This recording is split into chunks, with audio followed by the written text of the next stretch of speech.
Hello. তো তোমরা সবাই নিশ্চয়ই কম বেশি খবর পেয়েছো যে আমাদের এসএলএসটি নোটিফিকেশন আসতে চলেছে এবং আজকে আমি ভিডিও বানাচ্ছি 29 তারিখ। কালকে নোটিফিকেশান বেরোনোর কথা আছে। তো আশা করছি কালকে নোটিফিকেশান বেরিয়ে যাবে। নোটিফিকেশান বেরোলে আবার সব কিছু ক্লিয়ার হয়ে যাবে একদম। কিন্তু বুঝতেই পারছো শুধু নোটিফিকেশান বেরোনোটাই ব্যাপার নয়, আমাদেরকে কিন্তু সেই নোটিফিকেশানটাকে কাজে লাগিয়ে সিলেক্টেড হতে হবে। এবং তার জন্য যেটা প্রয়োজন সেটা হচ্ছে যে তোমাদেরকে খুব ভালোভাবে পড়াশোনা করতে হবে, যেটা একমাত্র উপায়। বাকি সব পলিটিক্যাল কথাবার্তা, বিভিন্ন ধরনের নেগেটিভ চিন্তাভাবনা, নেগেটিভ কথাবার্তা এগুলো তো আসবেই। কিন্তু আলটিমেটলি আমাদেরকে, মানে যারা পড়াশুনো করছে বা যারা সিলেক্টেড হতে চায়, তাদেরকে কিন্তু তার ঊর্ধ্বে উঠে অবশ্যই নিজের ভেতর থেকেই পজিটিভিটিটাকে বের করতে হবে এবং পড়াশোনা শুরু করতে হবে। আদারওয়াইজ কিন্তু কোনো অপশন নেই, মানে এইসব নেগেটিভ কথাবার্তা শুনে কোনো লাভ নেই। নেগেটিভ কথাটা সত্যি হলেও কোনো লাভ নেই, মিথ্যে হলে তো লাভ আছেই। এবং আলটিমেটলি পজিটিভিটি তো আসবেই, এটা হতেই পারে না যে এত এত স্কুল সেখানে টিচার রিক্রুটমেন্ট হবে না। আজ নয়তো কাল হবেই। এবং অবশ্যই যেহেতু সুপ্রিম কোর্টের নির্দেশে বিষয়গুলো রয়েছে, আশা করা যাচ্ছে খুব তাড়াতাড়ি সমাধান হবে। তো দেখো, আমি বেসিক্যালি ডিসকাস করব যারা ফিজিক্স পিজি পোস্টটার জন্যে অ্যাপিয়ার হতে চাইছো, মানে 11-12 যে পোস্টটা রয়েছে। এবং দেখো, এই ফিজিক্স পিজি পোস্টটা কিন্তু মানে যেন মানে একদম হেলা ফেলার পোস্ট কিন্তু নয়, ঠিক আছে? স্পেশালি আমাদের ওয়েস্ট বেঙ্গলের যে সিলেবাসটা রয়েছে পিজির, সেটা কিন্তু বেশ শক্ত। এরম ভাবার কিন্তু কোনো কারণ নেই যে যেন প্রকারানো পরীক্ষা দিয়ে দেবো, ওয়েস্ট বেঙ্গল এসসি তো হয়েই যাবে, প্রচুর সিট আছে, প্রচুর ক্যান্ডিডেটও কিন্তু আছে এবং ভালো ভালো ক্যান্ডিডেট আছে। এই পিজি পোস্টের জন্যে আমি তোমাদেরকে গাইড করব এবং কিভাবে তোমরা পড়াশোনাটা স্টার্ট করবে বা কিভাবে আমি পড়াবো আজকে, সেটা আমি তোমাদেরকে ডিসকাস করবো তোমাদের সাথে। তো দেখো, বেসিক্যালি তোমরা জানো যে অল ইন্ডিয়া লেভেলে পিজিটি যে পোস্ট হয়, অর্থাৎ পোস্ট গ্র্যাজুয়েট টিচার, তোমরা অনেকেই জানো হয়তো যে আমি কেন্দ্রীয় বিদ্যালয়ে as a post graduate teacher আমার অ্যাপয়েন্টমেন্ট হয়েছে 2023 সালেই। তো ঘটনা হচ্ছে যে এই যে পিজিটি পোস্ট অল ইন্ডিয়া লেভেলে যত এক্সাম আছে, তোমরা জানো যে পিজিটি পোস্টের অল ইন্ডিয়া লেভেলের যে এক্সামগুলো আছে, একটা হচ্ছে যে কেভিএস সবচাইতে পপুলার, তারপর হচ্ছে এনভিএস, এবং এখন একটা ইএমআরএস হচ্ছে, যেটা কিন্তু মিনিস্ট্রি অফ এডুকেশনের আন্ডারে নয়, মিনিস্ট্রি অফ ট্রাইবালের আন্ডারে, বাট সেন্ট্রাল গভর্নমেন্টের আন্ডারেই বলা যায়। এই দুটো পিওর একদম মিনিস্ট্রি অফ এডুকেশনের আন্ডারে রয়েছে।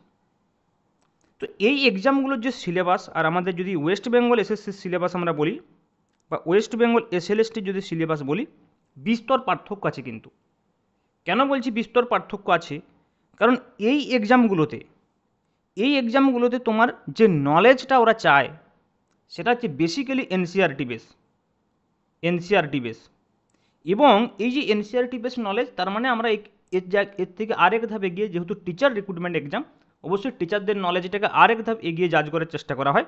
সেক্ষেত্রে তুমি যেই মেন বা অ্যাডভান্স লেভেল বলতে পারো, যেই মেন অ্যান্ড অ্যাডভান্স লেভেলের কোয়েশ্চেন কিন্তু এখানে হয়। ওকে, আমি ফিজিক্সের ক্ষেত্রে বলছি, বাকি সাবজেক্টের ক্ষেত্রে বাকি টিচাররা বলতে পারবে। এসএলএসটির ক্ষেত্রে কিন্তু সিলেবাসটা খুব ভাস্ট। মানে তোমার যেমন এইচএসের যে সিলেবাসটা রয়েছে, সেই সিলেবাসটা যেমন রয়েছে, তেমনি তোমাদের বিএসসির সিলেবাস রয়েছে, তেমনি আবার এমএসসির সিলেবাসও রয়েছে। আমি সিলেবাসটা দেখাবো, তোমরা হয়তো অনেকেই দেখেছো। আমি আরেকবার তোমাদেরকে সিলেবাসটার সঙ্গে পরিচিত করানোর চেষ্টা করব, যে সিলেবাসটা দেখলে তোমরা বুঝতে পারবে যে এটা একটা হিউজ সিলেবাস। কিন্তু বিগত বছরের কোয়েশ্চেন যদি দেখা যায়, যে এমসিকিউ প্যাটার্নে কোয়েশ্চেন হয়েছে, তার আগে তো ডেসক্রিপটিভ কোয়েশ্চেন হতো। তো সেখানে যদি আমরা কোয়েশ্চেনগুলোকে অ্যানালিসিস করি, তাহলে দেখা যাবে যে সিলেবাসটা হতে পারে এইচএস বিএসসি এমএসসি লেভেলের, কিন্তু কোয়েশ্চেনটা বিএসসি লেভেল বলতে আমরা যে এক্সামগুলোর কথা ভাবি, বিএসসি লেভেলের যে কম্পিটিটিভ এক্সাম, যেরকম ধরো আছে আইআইটি জ্যাম, তোমরা জানো, যেমন আছে ধরো জেস্ট। তো এই পরীক্ষাগুলোতে যে লেভেলের কোয়েশ্চেন আসে, সেই লেভেলের কোয়েশ্চেন অবশ্যই আসবে না। এমএসসি লেভেলের কম্পিটিটিভ এক্সাম যেমন ধরো রয়েছে আমাদের সেট, গেট, নেট, তো এই লেভেলের কোয়েশ্চেনও কিন্তু আসবে না।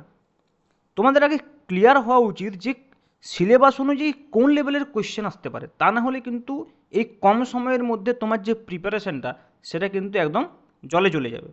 এবং অবশ্যই এইচএস লেভেলের ক্ষেত্রেও যেই মেন এবং অ্যাডভান্স লেভেলের কোয়েশ্চেন কিন্তু আসবে না, এগুলো আগে প্রথমে তোমাকে বুঝতে হবে।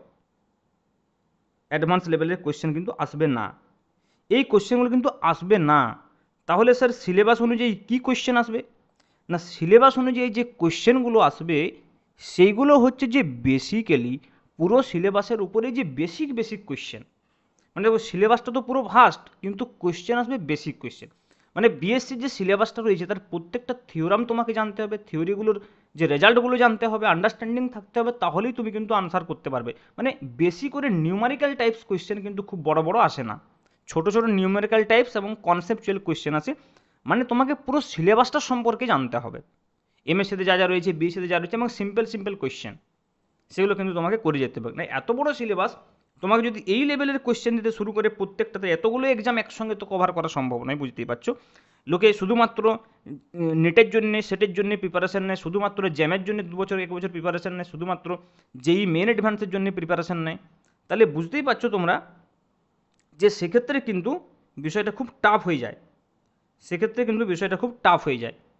তাহলে কোয়েশ্চেন কিন্তু ওইভাবে আসবে না, কোয়েশ্চেন কিন্তু বেসিকের উপরেই আসবে। এবারে দেখো বেসিকের উপরে এলেও সিলেবাসটা আমাদের বেশ ভাস্ট সিলেবাস রয়েছে, এটাই মোদ্দা কথা। যদিও বলা উচিত নয়, তবু আমি বলছি। দেখো এইখানে কিন্তু সিলেবাসটা কিন্তু খুব কম, কিন্তু কোয়েশ্চেনের লেভেল তুলনামূলকভাবে, মানে নিউমারিক্যালসের যে লেভেল তুলনামূলকভাবে খুব টাফ থাকে। ওকে, কিন্তু এখানে আমাদের সিলেবাস অনেক বেশি। তুমি দেখবে যে আদার্স বিভিন্ন স্টেট, যেমন ধরো জেএসএসসি, ঝাড়খণ্ড এসএসসির যদি সিলেবাস দেখো, ওখানে কিন্তু তাই জেএসএসসির সিলেবাসও কিন্তু আমাদের সিলেবাসের মতোই কিছুটা বিএসসি এমএসসি লেভেলের কোয়েশ্চেন থাকে। ইউপি পিজিটি যদি দেখো, উত্তরপ্রদেশের যে পিজিটি এক্সাম হয় সেখানেও কিন্তু তাই এই ধরনের সিলেবাসই রয়েছে। কিন্তু যদি তুমি সেন্ট্রাল গভর্নমেন্টের যে এক্সামগুলো রয়েছে, সেন্ট্রাল গভর্নমেন্টের যে স্কুলগুলো রয়েছে, সেই স্কুলগুলোতে কিন্তু সিলেবাস বেসিক্যালি এইভাবে থাকে। ওকে, এইটা হচ্ছে টোটাল পিকচারটা আমি বলছি আমাদের ইন্ডিয়াতে পিজি এক্সামের। মানে এই বিষয়গুলো তুমি জানলে তুমি বুঝতে পারবে যে তোমার প্রিপারেশনটা কোন জায়গায় হওয়া উচিত।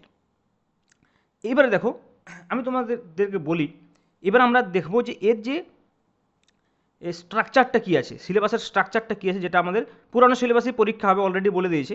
গেজেট যদিও প্রকাশ হয়নি, কিন্তু পুরানো সিলেবাসেই পরীক্ষা হবে। এবং তোমরা দেখতে পাচ্ছ যে বিএসসি অনার্সের যে সিলেবাস, সেই সিলেবাসে আমি তোমাদেরকে দেখো একটা জিনিস এখানে বুঝিয়ে দিই, বিষয়টা ভালো করে বোঝো। সিলেবাসটা 3টে পার্টে রয়েছে। আমি আবার বলি, সিলেবাসটাতে আমি আসছি, তার আগে আরেকটা কথা বলে নিই। সিলেবাসটা দেখো 3টে পার্টে রয়েছে, ভালো করে বোঝো। সিলেবাসটাকে যতক্ষণ না ভালো করে বুঝতে পারছো, পড়ে মানে তুমি উদমাই পড়ে গেলে যেগুলো সিলেবাসে নেই, তাহলে কিছু লাভ হবে না। প্রথমত দেখো, যেহেতু এইচএস বিএসসি এবং এমএসসি 3টে পার্টে সিলেবাসটা রয়েছে, মানে 3টে পার্টে তো সিলেবাসটা নেই, সিলেবাসটা একসঙ্গে আছে। আমরা যেখানে যেখানে পড়েছি, মানে আমরা কিছু টপিক্স এইচএসে পড়েছি, কিছু টপিক্স বিএসসিতে পড়েছি, কিছু টপিক্স এমএসসিতে পড়েছি, এরকম হয়েছে। তোমরাও পড়েছো, তাই সবাই এইভাবেই পড়াশোনা করে। এবং আমার যেটুকু মনে হয়, যারা এই ডাব্লিউবি এসএলএসটি পরীক্ষাটার জন্য এপিআর হবে, মোস্ট অফ দ্য ক্যান্ডিডেট যারা টিচার হতে চলেছে, তারা কিন্তু অলরেডি অনেকে এইচএস পড়ায়। আমি জানি অনেকেই এইচএস কিন্তু পড়ায়, সে হোম টিউশন হোক বা ব্যাচ টিউশন হোক, যেভাবে হোক পড়ায়। মানে এইচএসের সিলেবাসটা মোটামুটি তাদের নখদর্পণে রয়েছে, মোটামুটি রয়েছে, কম বেশি রয়েছে। কাজেই যেহেতু সময় আমাদের কম, আমি একটু স্ট্র্যাটেজিটাকে চেঞ্জ করতে চাইছি। কীরকম না, যেগুলো বেসিক্যালি আমাদের বিএসসি এমএসসিতে রয়েছে, গ্র্যাজুয়েশন এমএসসিতে, মানে মেনলি তো গ্র্যাজুয়েশনের সিলেবাসটাই মোস্ট অফ দ্য টপিক্স রয়েছে। এমএসসি খুব কম, 1-2টো টপিক্স রয়েছে, মানে খুব কম, যেগুলো আবার অনেক সময় দেখা যায় যে কিছু ইউনিভার্সিটির বিএসসি অনার্সের 3rd ইয়ারের সিলেবাসও ছিল, বা 6th সেমিস্টার, বা এখন তো যদিও এখনকার ক্যান্ডিডেটরা দেবে না, তাও যারা লাস্ট 6th সেমিস্টার পরীক্ষা দিয়েছে তারাও বোধহয় এপিআর করবে। তাদের 6th সেমিস্টারে দেখা যাচ্ছে যে 5th 6th সেমিস্টারে কিন্তু যে অ্যাডভান্স পেপারগুলো রয়েছে, সেই পেপারগুলোতে হয়তো সেগুলো চলেও আসে। মানে আমি বলতে চাইছি বেশিরভাগ বিএসসি এবং এমএসসির যে সিলেবাসটা, যে অংশগুলো রয়েছে, সেই অংশগুলো আমরা এক কাজ করব, আগে পড়ব, এই অংশগুলো আগে পড়ব, তারপর আমরা এইচএসের পার্টগুলোতে যাব। কারণ হচ্ছে যে এইচএসের পার্টগুলোতে বেশি সময় নষ্ট করে দিয়ে কিন্তু লাভ কিছুই হবে না। আমি এই কারণেই বলছি, এইচএসের যদি খুব টাফ লেভেলে যেই মেন অ্যাডভান্স তক আমরা যেতে থাকি, তাহলে আমাদের অনেক সময় লেগে যাবে। ওকে, তাই জন্য আমরা এই দিকের পার্টটাকে আগে কমপ্লিট করব। এবং অবশ্যই আমি দেখব যে কোয়েশ্চেনগুলো মনে হচ্ছে যে এখানে আসতে পারে, সেগুলো আইআইটি জ্যাম বা জেস্টে পড়েছে বা নেট গেটে পড়েছে প্রিভিয়াস ইয়ারে, কিছু ওখানে তো সব কোশ্চেন আর টাফ পড়ে না, কিছু এলিমেন্টারি লেভেলের কোশ্চেনও পড়ে, তো সেই কোশ্চেনগুলোকে আমি ওঠানোর চেষ্টা করব। ঠিক আছে, এইবারে দেখো, এবং তোমাদেরকে আরেকটা কথা বলে রাখি, অবশ্যই আমরা টেস্ট সিরিজ মানে থিওরি আমি কভার করব, তোমাদেরকে নোটস দিয়ে দেবো, থিওরি প্লাস যে থিওরিটা তোমাদেরকে পড়াবো তার নোটস আমি শেয়ার করে দেবো তোমাদেরকে পিডিএফ ফরম্যাটে, প্লাস তার সঙ্গে আমরা যেটা বলবো সেটা হচ্ছে যে টেস্ট সিরিজ।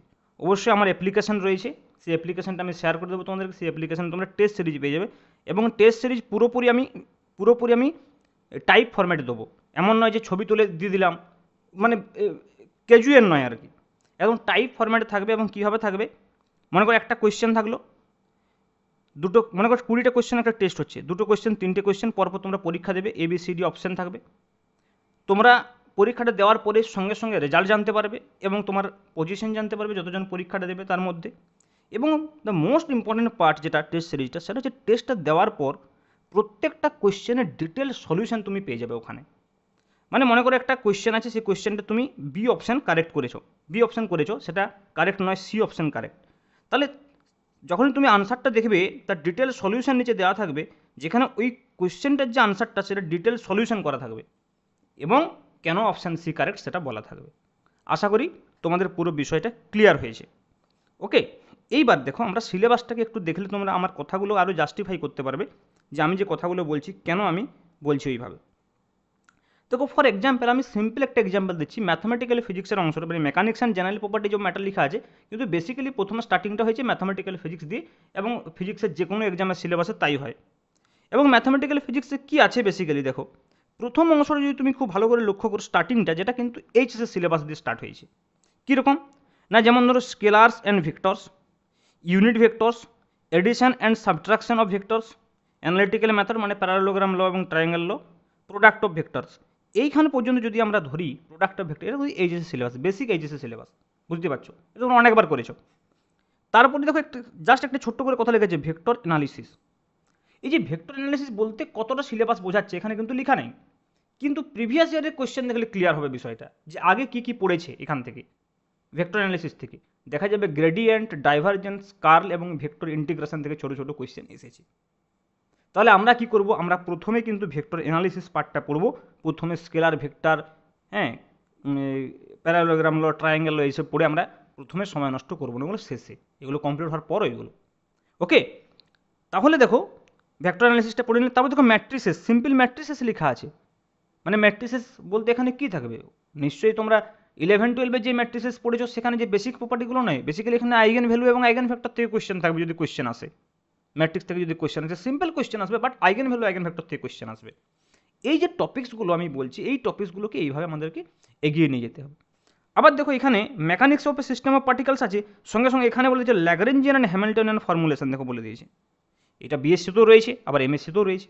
তাহলে দেখো এই ল্যাগ্রেঞ্জিয়ান এবং হ্যামিল্টনিয়ান ফর্মুলেশনটা কিন্তু আমাদেরকে প্রথমে পড়তে হবে মেকানিক্সে, তারপরে আমরা সেন্ট্রাল ফোর্স প্রবলেম পড়বো, তারপরে আমরা রিজিড বডি মোশন পড়বো, সেগুলো তো পড়বোই, যেগুলো আমাদের এইচএসের সিলেবাসও আছে, যেমন রিজিড বডি মোশন এইচএসের সিলেবাসও রয়েছে, আমাদের নিউটনস ল রয়েছে, ফ্রিকশন রয়েছে, সার্কুলার মোশন রয়েছে, সেগুলো তো পড়তেই হবে, গ্র্যাভিটেশন রয়েছে, সেগুলো তো পড়তেই হবে। কিন্তু বেসিক্যালি আমরা প্রথমে যেটা পড়বো সেটা হচ্ছে ল্যাগ্রেঞ্জিয়ান অ্যান্ড হ্যামিল্টনিয়ান মেকানিক্স। সিমিলারলি দেখো যখন আমরা জিপিএম এর দিকে যাচ্ছি, জেনারেল প্রপার্টি ম্যাটার, দেখো ইলাস্টিসিটি তুমি যদি দেখো, দেখো এখানে কতগুলো টপিক তুমি দেখতে পাবে, bending of uniform beam, clamped at one end, supported both ends, এগুলো যে তোমরা জানো যে যে যে বেন্ডিংয়ের যে এক্সপ্রেশনটা, যে ডেভিয়েশনের যে এক্সপ্রেশনটা, ডেল্টার যে এক্সপ্রেশনগুলো, সেই এক্সপ্রেশনগুলো কিন্তু আমাদেরকে জানতে হবে, সেগুলো কিন্তু বিএসসিতে ছিল আমাদের। টরসনাল অসিলেশনের ক্ষেত্রে কী হবে, ঠিক আছে, বেসিক ইলাস্টিক ডিফরমেশনগুলো তো রয়েছে। তো এই চ্যাপ্টারটা যেমন ধরো পড়ার সময় আমাকে এইচএস বা হায়ার সেকেন্ডারি আলাদা করে করতে হচ্ছে না, আমি প্রথম থেকে একদম পড়িয়ে দিলে তোমাদের পুরোটা কভার হয়ে যাবে। সিমিলারলি সারফেস টেনশন, ভিসকোসিটি রয়েছে দেখো মেকানিক্সাম জিপিএমে। সিমিলারলি আমি আরও অন্য পুরো সিলেবাসটা এখন ডিসকাস করবো না, পড়াতে পড়াতে সব ডিসকাস করবো। আমি ধরো আবার মডার্ন ফিজিক্সে চলে যাচ্ছি। দেখো মডার্ন ফিজিক্সটা সবচাইতে হচ্ছে যে মোস্ট, মানে কী বলবো, ভাস্ট সিলেবাস, যেটা কিন্তু মডার্ন ফিজিক্স লেখা আছে, আসলে এখানে সব আছে, এখানে আসলেই সব আছে। এখানে আসলে কোয়ান্টাম মেকানিক্স আছে, এখানে অ্যাটমিক ফিজিক্স আছে, এখানে নিউক্লিয়ার ফিজিক্স আছে, পার্টিকেল ফিজিক্স আছে, স্ট্যাটিস্টিক্যাল মেকানিক্স আছে, সব এখানে রয়েছে। দেখো প্রথম প্রশ্ন থেকে কম্পটন ইফেক্ট এগুলো দেখতে পাচ্ছ, আদার ফোর মডেল বেসিকগুলো রয়েছে। তারপরে দেখো এই দেখো orthonormalization, expectation value, commutation relation, particle in a box, linear harmonic oscillator, দেখতে পাচ্ছ এগুলো সব quantum physics. Hydrogen atom, angular momentum, spherical, harmonics, parity, atomic spectra, পুরো দেখো চলে এসেছে এবারে। পারটারবেশন থিওরি পর্যন্ত, টাইম ইন্ডিপেন্ডেন্ট পারটারবেশন মেথড অবধি আছে, তোমরা ভেবে দেখো, বুঝতে পারছো। তবে অ্যাটমিক স্পেকট্রা রয়েছে, এটা কি এটা এমএসসি লেভেলের কিন্তু পারটারবেশন থিওরি।